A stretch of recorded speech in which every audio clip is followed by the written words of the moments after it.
묻은 칼 뽑아야 산다. 말씀을 좀 우리 시간 은혜 나눕니다. 이번 봉성의 주제는 회복과 치유입니다.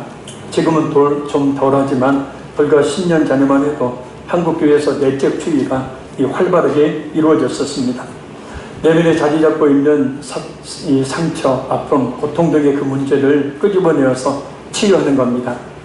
대부분 심리학을 토대로 행해지는 것이기 때문에 여러 가지 부정적인 요소들이 많이 있고, 또 치유받았다면서도 또 며칠 되면 다시 이런 상태로 돌아가는 일들이 많이 있었죠.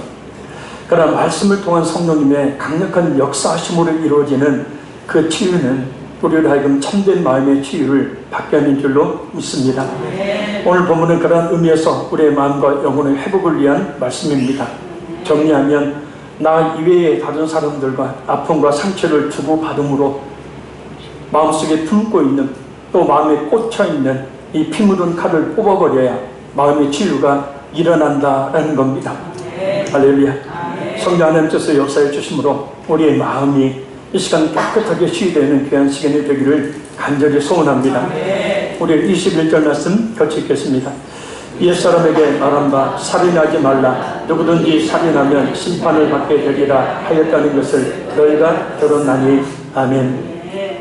예수님은 이 말씀을 통해서 모세가 받은 10계명 중에 살인하지 말라는 제6계명, 또 다른 율법에서 살인자는 인간법정에서도 결코 용서받을 수 없다는 말씀을 조화시켜서 살인에 대한 말씀을 재해석하고 계십니다. 왜냐하면 당시 유대인들을 비롯한 제자들, 그리고 예수님을 따르는 사람들조차도 사람만 죽이지 않으면 살인하지 말라는 계명을 잘 지킨 것이고, 따라서 양심의 가책을 전혀 느낄 필요가 없다고 생각하고 있었기 때문입니다. 구약 성경을 보면 하나님께서 살인죄를 엄격하게 다루셨다는 것을 알 수 있습니다. 우리가 잘 아는 것처럼 하나님께서는 사람을 만드실 때 자기 형상을 따라 지으셨습니다. 이 말의 의미는 우리 사람들을 하나님과 이목구비가 같은, 곧 외모를 닮게 하셨다는 얘기가 아니라 하나님의 성품을 가진 존재로 창조하셨다는 뜻이에요. 따라서 모든 사람들은 하나님의 성품, 곧 하나님의 이 형상을 가지고 있습니다. 그런데 그런 사람을 죽이면 어떻게 되겠습니까? 그런 어떤 생명체를 죽이는 단순한 문제가 아니라 바로 하나님의 형상을 파괴하는 죄가 되고 만다는 거예요.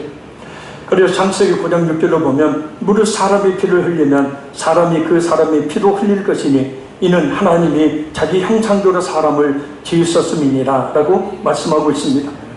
살인은 하나님의 형상을 파괴하는 끔찍한 죄입니다. 그래서 누구든지 사람을 죽이면 하나님은 가차없이 사형에 처해서 생명을 생명으로 갚게 하셨습니다. 또한 살인은 하나님께서 창조하신 인간이라는 존재를 부정하는 것이고, 나아가서 그 인간을 만드신 하나님의 주권을 침해하는 것이기에 아주 심각한 죄가 됩니다. 지금 예수님께로부터 이 말씀을 듣고 있던 사람들은 속으로 이런 생각을 했을 것입니다. 나는 사람을 죽이지 않았으니 내 피를 흘리며 죽을 필요가 없어. 나는 살인자가 아니야. 그런데 예수님께서는 그런 생각을 가진 사람들의 생각을 완전히 뒤집는 말씀을 하셔요. 자, 우리 22절 읽겠습니다.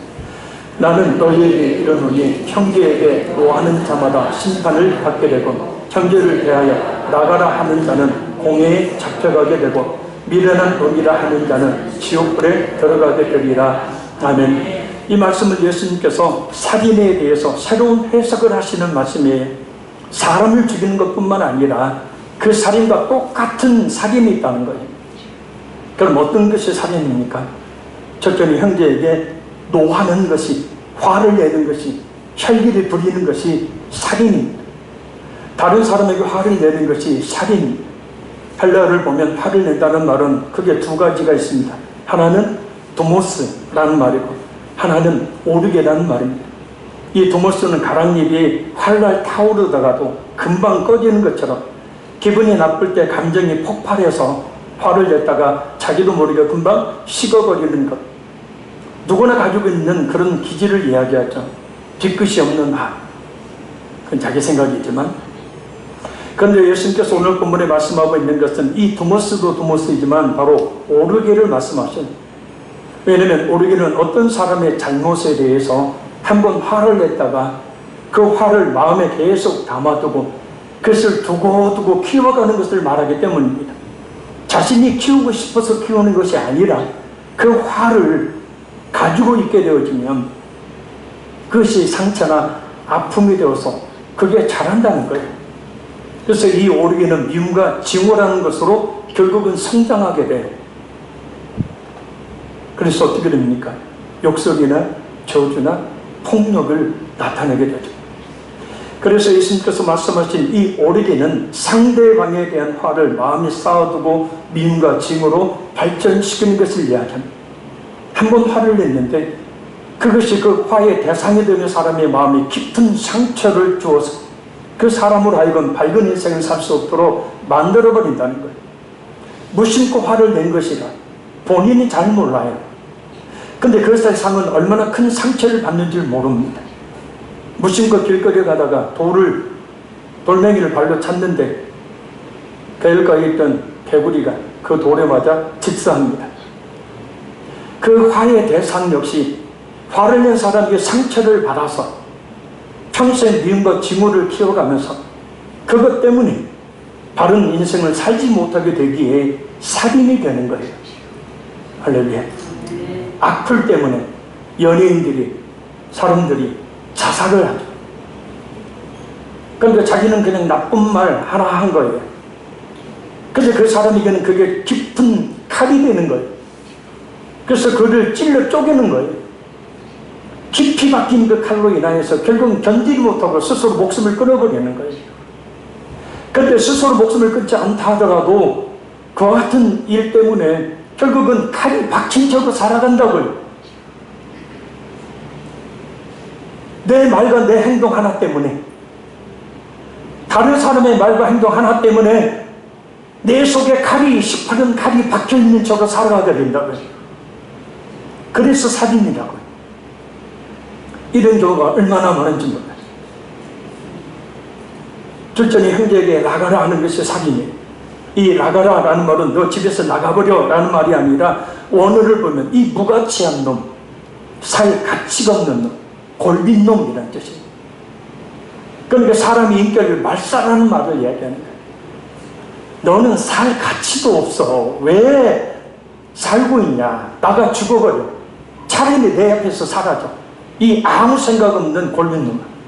귀신 뭐 하는지 몰라 저놈만 잡아라. 이것이 살인이라는 거예요.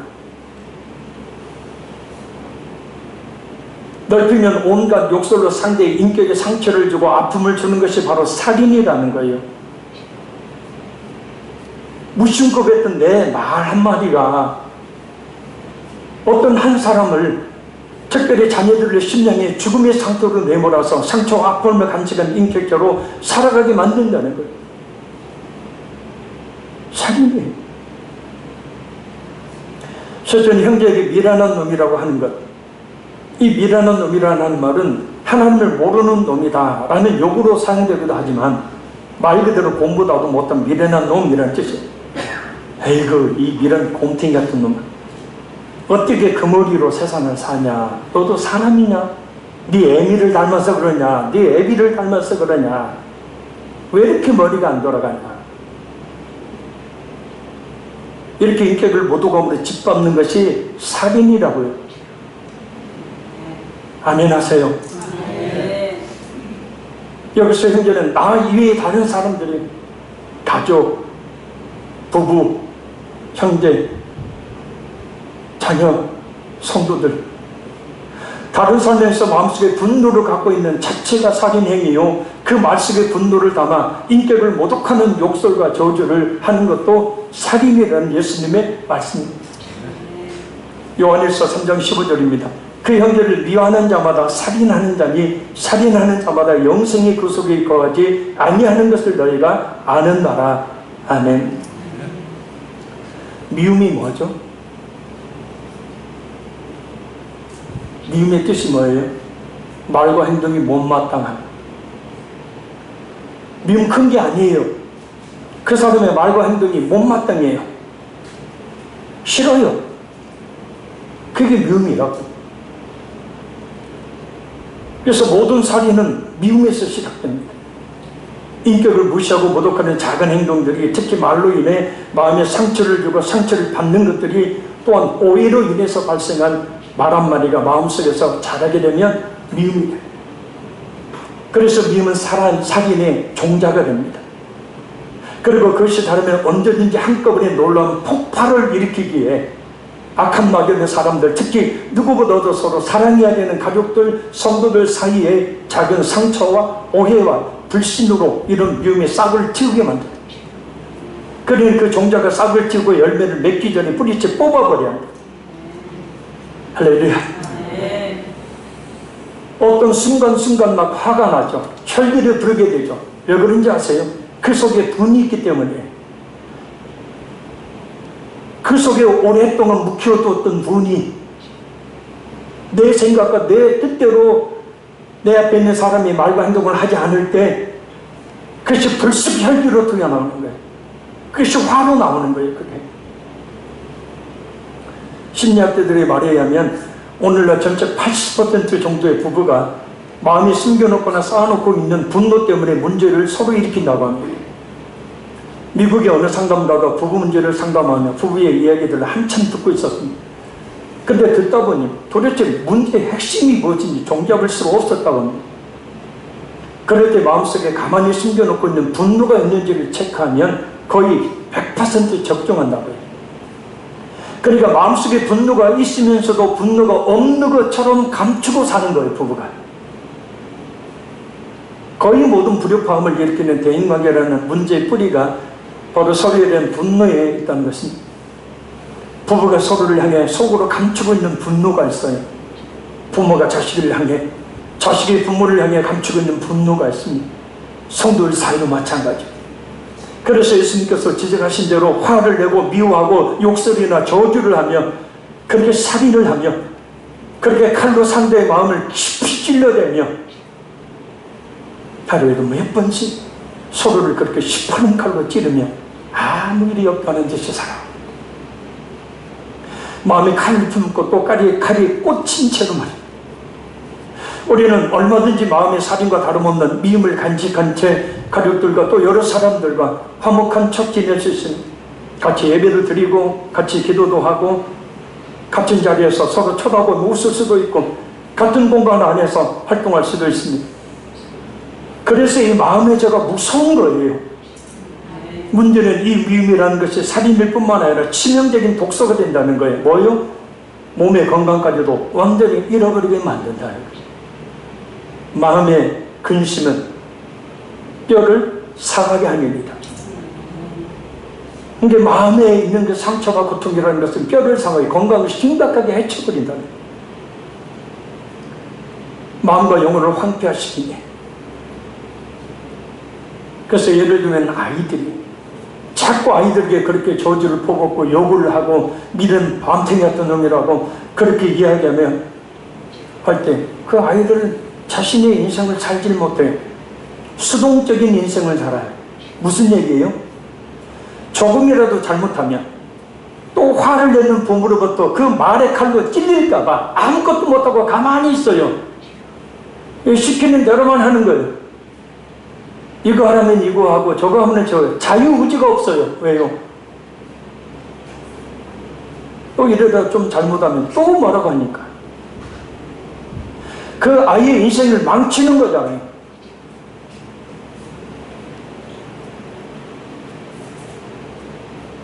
부부 사이에도 마찬가지. 그럼 어떻게 합니까? 자, 우리 23절, 24절 읽겠습니다. 그러므로 예물을 제단에 드리려다가 거기서 내 형제에게 원망 들을 만한 일이 있는 것이 생각나거든 예물을 제단 앞에 두고 먼저 가서 형제와 화목하고 그 후에 와서 예물을 드리라. 아멘. 이 말씀이 무슨 말씀입니까?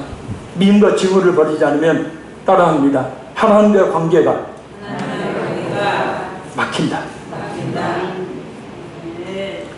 그런데 왜 예물을 제단에 드리려다가 라는 말씀을 하시는 것인가?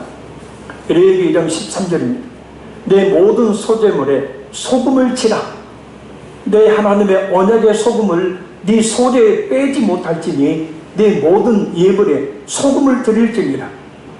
여기서 소금은 개약 혹은 화목을 의미합니다. 그러니까 소금이 빠진 제물, 곧 화목이 없는 상황에서 드리는 제물은 하나님께 드릴 수 자체가 없었던 거예요.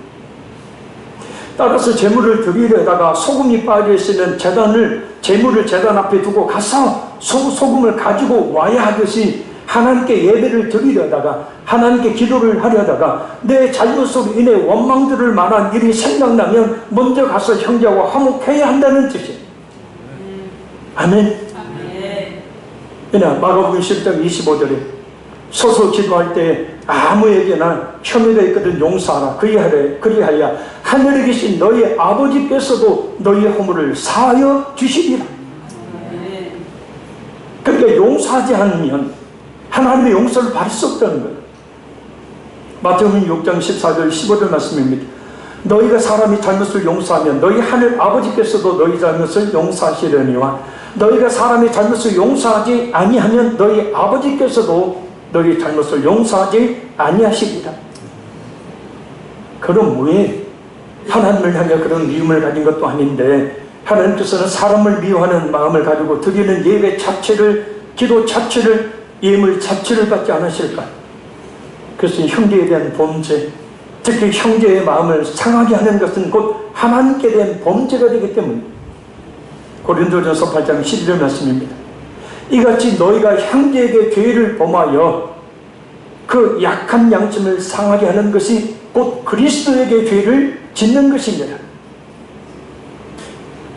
그러니까 내가 다른 사람에게 상처와 고통을 주는 죄는 곧 뭐냐면 그 사람에게 뿐만 아니라 무엇보다 우리 예수님께 짓는 죄다라는 거예요. 그러나 대부분의 사람들은 이렇게 다른 사람을 미워해 상처를 주는 그 범죄를 하나님께 대한 범죄로 생각하지 않습니다. 또한 사람들은 이 미움의 죄를 별로 대수롭지 않게 됩니다. 왜냐? 눈에 보이는 피해를 입히지 않았다고 생각하기 때문에 그냥 마음으로 잠깐 미워했을 뿐, 화를 냈을 뿐, 욕을 했을 뿐, 저주를 했을 뿐 내가 두들겨 패기를 했습니까? 회를 가했습니까? 범죄라고 전혀 생각하지 않으니까 그냥 몇 번 화냈고 그냥 몇 번 욕했고 그냥 몇 번 내가 해야 될 당연한 말 했고 하는 내로남불식으로 생각해버리고 말기 때문에 그러나 이것을 알아야 합니다. 오늘 본문에서도 언급하고 있듯이 미움을 행동으로 옮기지 않았다는 사실 하나만으로 하나님과 관계를 누리고 풍성한 관계를 누릴 수 있는 것이 아니라는 거예요. 용서하지 못하는 마음과 사람을 향한 미움으로 맺힌 마음을 가지고 살아가는 것은 마치 피 묻은 칼을 가슴에 품고 가슴에 꽂힌 채로 살아가고 있는 것과 똑같고 그래서 하나님께 진실한 마음으로 예배를 드리면 하나님께 주시는 그런 충만한 은혜로 말미암아 죄사함의 은혜를 누리고 평안을 누리고 기쁨을 누리고 감사를 했고 회복과 치유가 일어나야 되는데 이런 놀라운 영적 효력이 우리에게 발생해야 되는데 아무리 기도를 해도 찬양을 해도 예배를 드려도 그때뿐이라는 거예요.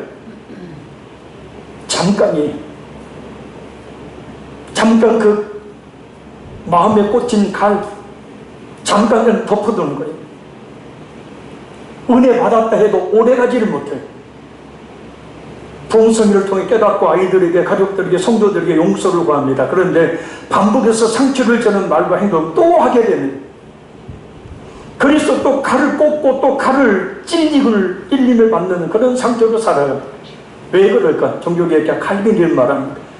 우리로 하여금 거룩한 성도의 삶을 살지 못하도록 가로막는 가장 큰 적은 우리 안에 있다.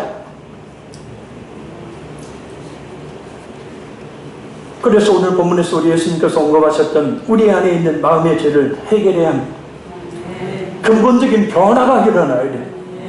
사람들이 가장 많이 그 마음에 품고 있는 서슬퍼른 미움의 그 날카로운 그 칼을 뽑아 내버려야 한다. 25절 말씀대로 급히 뽑아야 돼요. 이 밤에 이 시간에 뽑히는 역사가 있기를 바라요. 여호수아 7장 5절 6절을 보면 초롱성이었던 여리고를 무너뜨린 이스라엘 백성들이 그보다 훨씬 적은 작은 아이성을 공략하다가 비참한 실패를 패하고 맙니다. 그때 여호수아가 행동은 하나님께 엎드려 기도하는 것이었어요. 머리에 티끌을 무릅쓰고 나비 저무도록 하나님 앞에 엎드려 간절히 기도했어요. 그런데 하나님은 여호수아 7장 10절을 보면 여호수아에게 이렇게 말씀합니다. 일어나라. 어찌하여 이렇게 엎드렸느냐. 기도하지 마. 지금 기도할 때가 아니야. 라는 말씀이에요. 그리고 하나님께서 그 위기 가운데 벗어나가는 방법을 말씀해 주셨는데, 바로 여호수아에게 기도하지 말고 이스라엘 가운데 숨겨진 죄를 먼저 찾아내라는 거예요.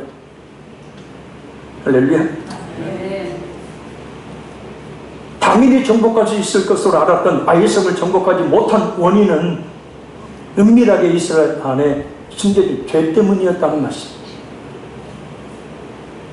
그래서 은밀한 죄를 발견해 그것을 제거할 때 비로소 승리하게 된다는 말씀입니다.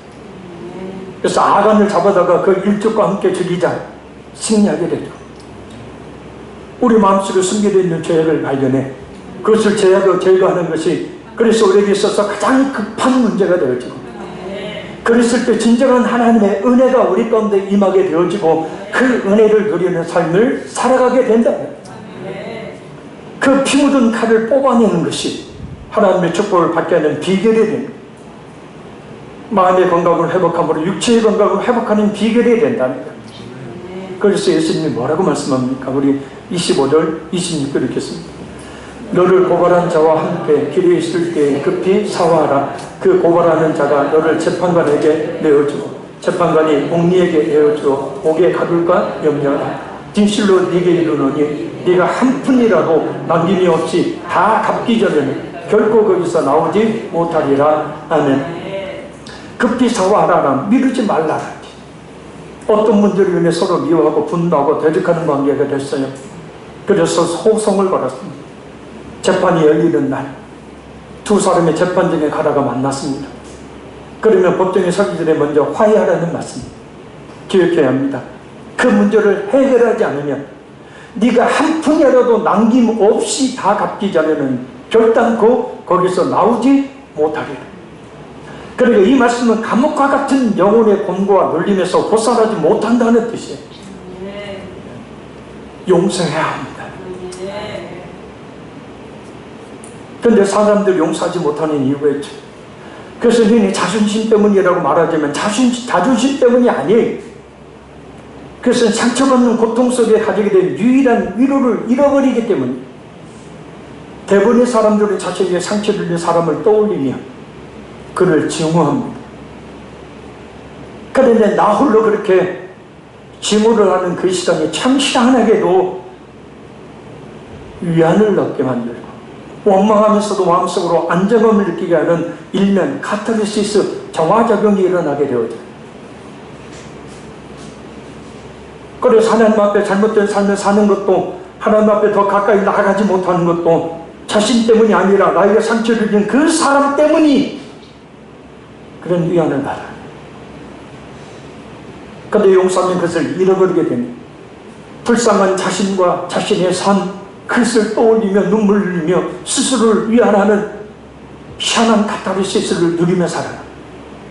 그래 버릴 수가 없는 거예요. 결국 알면서도 마음 한구석에서 용서하지 못함으로 인해 자신 역시 자신에게 상처를 준 사람 못지않는 죄 가운데 빠지게 됩니다. 그 미움의 감옥에서 그 눌림의 감옥에서 벗어나지를 못하는 거예요. 그러니 벗어나지를 못하기 때문에 하나님의 은혜가 임해도 잠시는 하하하 거리고 감사합니다 하나님의 은혜를 받았습니다 하고 이야기하지만 며칠 지나면 또 그 인간 보면 또 가슴속에서 화가 풀리듯 일어나는 이유는 그 눌림의 감옥에서 그 미움의 감옥에서 빠져나오지 못한 상태에 있기 때문에 마음에 칼이 꽂혀있게 그 사람만 생각하면 눈물이 흘리고 있는 자신을 떠올리며 분노가 치밀어 그런 상태의 화를 품고 있으니 내 앞에서 어떤 사람이 잘못된 말과 행동을 하고 내 생각에 맞지 않는 못마땅한 행동과 말을 하게 되어지면 그 순간 화가 팍 올라오게 돼. 내게 깊은 상처를 주고서도 아무 일이 없다는 듯이 뻔뻔하게 살고 있는 사람을 향해 자신 역시 마음속에서 언제든지 그 사람을 찌를 시퍼런 칼을 갈기 시작합니다. 미워하는 사람 마치 줄에 묶인 강아지와 같은 신세라 그랬어요. 기둥에 묶인 강아지 불쌍하죠. 왜냐하면 그 줄의 길이만큼만 자유를 누릴 수 있기 때문에 그 그 줄이 허용하는 범위 밖으로 나가려고 하면 그 줄은 여지없이 그 강아지의 목을 째옵니다. 그 줄 밖으로 나가려고 애쓰면 애쓸수록 더 큰 고통을 느끼게 됩니다. 마찬가지로 우리가 미움이라는 증오라는 줄에 매어져 있는 동안에 영혼의 회복을 위해, 육체의 회복을 위해, 은혜를 받기 위해 몸부림을 치면 칠수록 마치 그 줄의 길이만큼만 은혜를 받고 나갈 수는 있지만 결국은 다시 목이 캥하고 목이 죄형으로 인하여 울부짖는 강아지와 같은 처지로 다시 이전의 상태로 또 돌아가고 자꾸 발목이 잡히는 거예요. 자유하게 하시는 하나님의 진정한 은혜를 받지 못하는 것. 그러니 심령이 회복되려면 영혼이 살아나려면 육체가 살려는 그 미미의 줄을 용서함으로 끊어버려야 한다. 그 피 묻은 칼을 뽑아버려야 한다. 그래야 나도 살고 그 사람도 사는 거야. 그러나 한 번, 두 번 눈물 흘린다고 또 주먹 불끈 쥐고 다짐을 한다고 되는 것이 아닙니다. 기도할 때는 은혜 받을 때는 되는 것 같은데 어느덧 다시 그 안에 자신이 갇혀버린 이전의 상태로 또 되돌아오고 그래서 풀어라는 거예요. 풀지 않으면 미미의 문제는 마음속에 있는 하나님의 사랑을 메마르게 하고 충만한 은혜를 금방 사라지게 해서 결국은 영적 생활을 자체를 못하게 만들어요. 하나님 앞에 가까이 나가고 싶어도 이 마음속에 있는 칼이 순간순간 찔러오니 가까이 나가지를 못해. 하나님께 마음을 문을 활짝 열고 싶어도 열려지지가 않아. 하나님의 은혜를 충만히 받고 싶어도 그게 안 돼요. 더군다나 오랜 시간에 걸쳐서 서서히 쌓아진 것이라면 참 돌이키기가 어렵죠. 그러나 용서하고자 하는 마음을 가지고 한 발 순종의 발걸음을 내민다면 우리의 수 있는 순종할 수 있는 능력과 위험의 관계를 고칠 수 있는 사랑의 힘을 부어주신다. 이것을 기억해. 사람의 마음속에 있는 미움의 감정이나 사랑의 감정은 다른 것들이 들어올 때 비로소 사라지게 돼. 그래서 다른 것이 들어오지 않았는데 용서한다. 있을 수 없는 것이다. 또 마음속에 있는 미움을 몰아내는 가장 좋은 방법은 미움보다 더 강력한 감정인 사랑으로 그 자리를 채우는 거예요. 그럼 어떻게 해야 합니까? 세상에서는 죄를 많이 지은 사람이 먼저 용서를 빌어야 하고 상처를 더 많은 받은 사람이 사과를 받아야지. 하나님의 나라에서는 하나님의 의뢰를 더 많이 받은 사람이 먼저 자기와 은수 맺은 사람을 용서하고 맺힌 것을 풀어야 한다. 그래서 24절에 먼저 가서 라고 말씀하십니다. 예수님께서 하나님과 우리 사이의 원수의 관계를 그 십자가의 희생으로 먼저 화평의 관계로 바꾸어 주셨듯이 상처와 미움으로 인해 고통을 주고받는 관계를 청산하기 위해서는 반드시 누군가의 희생이 필요한데 그 사람이 바로 예수를 믿는 우리의 자신이라는 거예요. 우리만이 할 수 있다는 거예요. 그런데 그를 능력도 없는 불신자에게 그것을 기대하며 삽니다. 저 인간이 언제 변할까? 저 사람이 언제 변할까? 저 사람이 언제 내 앞에 무릎을 꿇을까? 저 사람이 언제 내게 상처와 고통을 줄 것을 알기나 하고 나를 인정해 줄 것인가? 그러니 평생 계속 가는 거예요.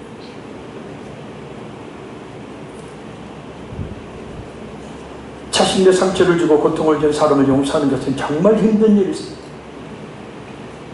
그래서 용서하기가 힘들다면, 용서할 수 없다면 그만큼 자신의 영혼과 육체 또한 그 무미의 감정을 위해서 고통을 당하게 된다는 것. 왜냐? 그 칼이 마음속에서 찔린 상태로 움직일 때마다, 그 사람 쳐다볼 때마다, 그 사람 말 한마디 들을 때마다 마음을 찔러오기 때문에 남모르는 고통을 느끼게 되어지. 영과 육은 하나잖아요. 우리의 마음과 육체는 하나잖아요. 근데 마음이 그렇게 깊은 칼로 찔림을 받아서 고통 가운데 어찌 육이 건강할 수 있겠느냐.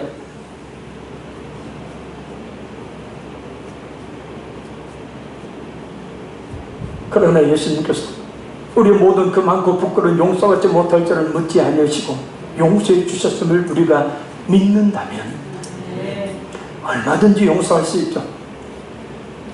이런 말이 있습니다. 비밀스러운 기쁨을 경험하지 않고는 슬픔을 이길 수 없고 사랑을 경험하지 않고서는 미움을 버릴 수 없다. 하나님을 통하여 느꼈던 죄사함에 대한 감격이 용서를 가능하게 한다는 말씀입니다. 할렐루야. 이 사도 바울이 내면 세계가 상처로 얼룩진 사람이 된 대신에 사랑의 사도가 될 수 있었던 것은 자신이 죄인 중에 괴수였지만 예수 그리스도로 말미암아 모든 죄를 사함받았다는 감격에 사로잡혔기 때문이에요. 그 십자가의 사랑이 그 심령을 채워 있었기 때문에 수도 없이 당하는 그런 고난과 핍박과 죽이려고 달려드는 사람들로 인한 깊은 마음의 상처와 고통, 그래서 오직하면 내가 사망의 이 고통을 겪고 있다고, 마음의 사형 선고를 받았다고까지 고백할 정도로 그런 깊은 상처와 고통들을 받았었는데, 그 십자가의 사랑이 바로 그로 하여금 그 모든 증오와 미움을 물리치고 사랑의 사도로 오히려 그들을 위해서 복음을 증거하는 그런 사람이 됐다. 여기서 1장 8절 말씀에 내가 너희 무리를 그리스도 예수의 심장으로 얼마나 사모하는지 하나님이 내 증인이시니라. 그러니까 인간적으로 대한 게 아니에요.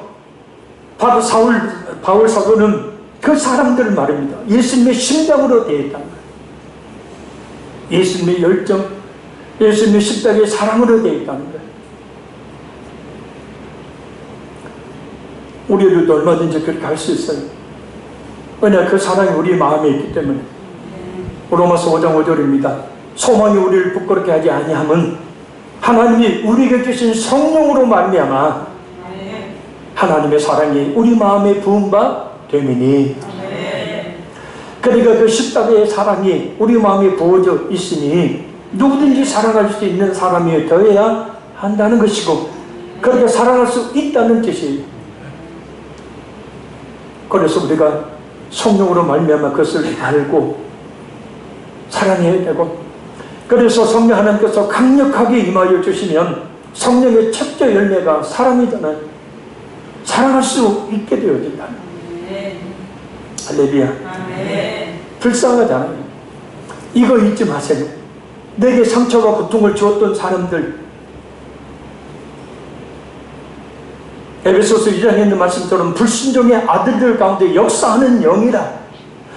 그러니까 악한 마귀에 사로잡혀 있어요. 그 생각과 마음이 사로잡혀 있어요. 그래서 내게 상처와 고통을 주는 자로 불의의 도구로 쓰임받고 있다고요. 얼마나 불쌍해요. 마귀에게 끌려다니면서 내게 상처와 고통을 주는 사람으로 불의의 도구로 쓰임받고 있으니 얼마나 불쌍해요. 그런데 우리는 그런 영적인 사실은 전혀 인식하지 못하고, 그래, 네가 어떻게 나한테 그렇게 상처와 고통을 줄 수 있니? 이것만 생각하는 거예요. 따라합니다. 주여, 불쌍히 여기는 마음을 주옵소서. 불쌍히 여기는 마음을 주옵소서. 불쌍히 여기는 마음을 주옵소서.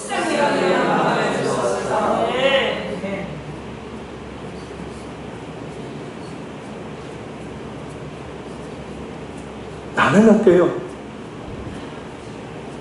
그 수많은 죄, 그 부끄러운 죄, 그 수치스러운 죄, 누군가에게 평생 갈 고통과 아픔과 상처를 주었던 말과 행동의 수많은 죄들, 그 모든 죄들을 단번에 예수님이 아무것도 묻지 아니하시고 십자가에 죽으심으로 용서함을 받았잖아요.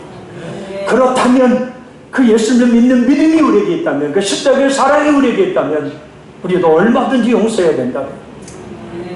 할렐루야. 이 시간 성령의 도우심으로 원수까지도 사랑할 수 있었던 바울사도의 그 심장이 우리에게 이식되기를 바랍니다. 그럼 용서할 수 없던 사람도 용서할 수 있고, 쳐다보기 싫었던 사람을 향해서도 불쌍한 마음이 들며 용서할 수가 있습니다. 오래 묵은 미움과 증오에 서슬퍼는 칼도 뽑히는 놀라운 은혜를 체험할 수 있습니다. 그래서 성령께서 우리와 함께 하시는 것이고, 성령은 우리를 돕는 보혜사십니다. 성령은 우리의 연약함을 아시기에 우리를 친히 도와주시는 분입니다. 그러니 성령을 구해야 합니다. 성령의 도우심을 강력하게 구해야 합니다. 사랑할 수도 없어. 도저히 하나가 될 수 없어. 그 인간이 먼저 빌기 전에 내가 왜 먼저 손을 내밀어야 돼? 라는 마귀의 소리를 물리치고 간절히 기도해야 합니다. 성령의 도우심을 전혀 간구하지 않은 채 그저 미움과 증오라는 죄악에 자신을 방임하여 어쩔 수 없어라는 전염 속에 사는, 그래서 행복할 수 있는 시간들을 스스로 미움과 증오의 시간으로 바꿔버리는 그 인생을, 그 어리석은 인생을 살게 됩니다. 예수님께서 누가복음 6장 32 이렇게 말씀해요. 너희가 만일 너희를 사랑하는 자만을 사랑하면 칭찬받을 것이 무엇이냐? 죄인들도 사랑하는 자는 사랑하는 일. 주님께서 사랑하라고 말씀하신 이유는 우리가 얼마든지 사랑할 수 있기 때문이에요. 사랑하려고 마음만 먹으면 얼마든지 우리 성령께서 도와주셔서 사랑할 수 있기 때문입니다. 그래서 이 시간 다시 한번 우리가 결단하기를 원합니다. 저도 설교를 준비하면서 이전에 몇 번 했던 설교 중에 설교가 저한테는 그런 막 감정이 없는 줄 알았더니 말씀을 준비하고 집회 전에 미리 나와서 기도하는데 이 마음에 미움이 있어요. 어떤 사람에 대한 증오도 있더라. 그 사람께 울며 불며 회개했습니다. 그러면서 하나님 저로 인해서 저의 말과 행동으로 인하여서 상처와 고통을 받는 사람들을 하나님을 위로하시고 그의 심령 속에 시퍼런 칼을 뽑아주세요.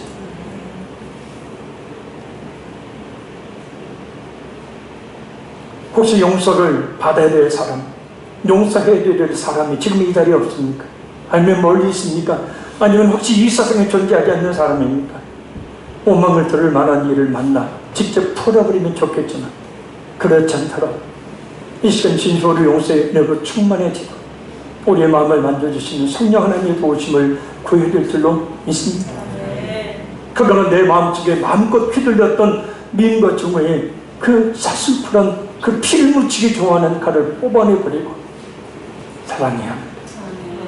하나님께서 원하시는 영혼의 참된 자유를 누림으로 살도록 해야 합니다.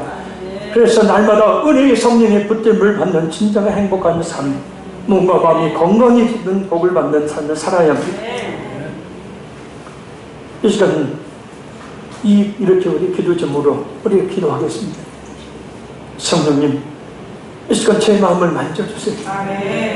제 마음에 남편을 향한, 아내를 향한, 부모를 향한, 자식들을 향한 미움과 분노의 서슬퍼런 피묻은 칼이 있다면 뽑아주습니다. 예수님의 저의 모든 그 극악한 죄를 무조건 용서해 주셨듯이 그 십자가의 사랑으로 저도 무조건 용서할 수 있게 해주세요. 예수님처럼 불쌍히 여길 수 있게 도와주세요. 살인자가 되지 않고 작은 예수님이 되기를 원합니다. 그 십자가의 사랑을 저에게 이 시간 부어주시면 가능하오니 이 시간 저에게 그 한없는 예수님의 십자가의 사랑을 물부터 부어주심으로 사랑케 하시고 그 십자가의 사랑으로 모든 관계들을 회복되는 역사되게 해주시라고 우리 상처와 고통을 준 일이 있다면 이 시간 철저하게 회개하며 또 상처와 고통을 받는 일이 있다면 그 서슬퍼른 그런 피 묻은 칼 예수님의 십자가의 사랑으로 완전히 녹여주시라고 우리 간절히 기도합니다. 우리 저희 서번 통속으로 간절히 기도하겠습니다. 주여